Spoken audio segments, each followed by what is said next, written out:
Hi everyone. Imagine you're walking in the park again and you see two children running around called Emma and Tom. And suddenly you see that Tom falls down and starts crying. And you see that Emma looks at Tom, shows concern, and then goes over to Tom and hugs him. Now you might think this is really cute and this is what always happens in early childhood. But if you spend time around young children, you'd know that there's a very plausible alternative scenario where Emma just continues running around. So what Emma did when she showed concern and then went to help Tom was to show signs of empathy, which we define as the sharing and understanding of someone else's emotional experience. Empathy is really important because it's crucial for social bonding, and it's also what motivates pro-social behaviors like helping and sharing. Empathy is good to develop from around 3 years old, so there's this crucial time in early educational settings where children are learning more empathy, and they're also exposed to a lot of very rich social interactions.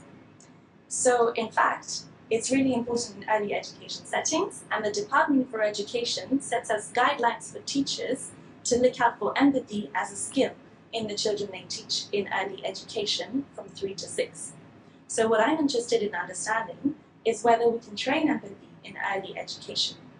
So I started off by asking teachers what they do to encourage empathy in their day-to-day, and what guidelines they had from the Department for Education, and how they thought that this was research-based or not.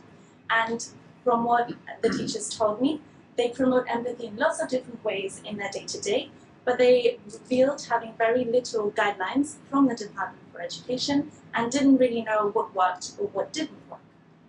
So what I want to do next is to implement research-based activities and play in early educational settings so that teachers teaching children aged 3 to 6 can do some play activities, so this is pretend play or emotion-based activities with children, and I want to see whether this works at improving children's empathy.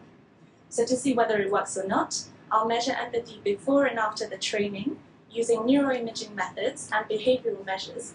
So this is basically to see how children's empathy changes in their brain and behaviors, whether it's similar or different. And to make sure that what we find is due to the play training and not other factors, there'll be a control group where we measure empathy, but they don't do the play training. So at the end, I would like to work together with teachers to provide a teacher toolkit where we can send resources to teachers across the UK to help them encourage empathy in early education. So hopefully for all the Toms who fall down and cry, Emma can come and help them.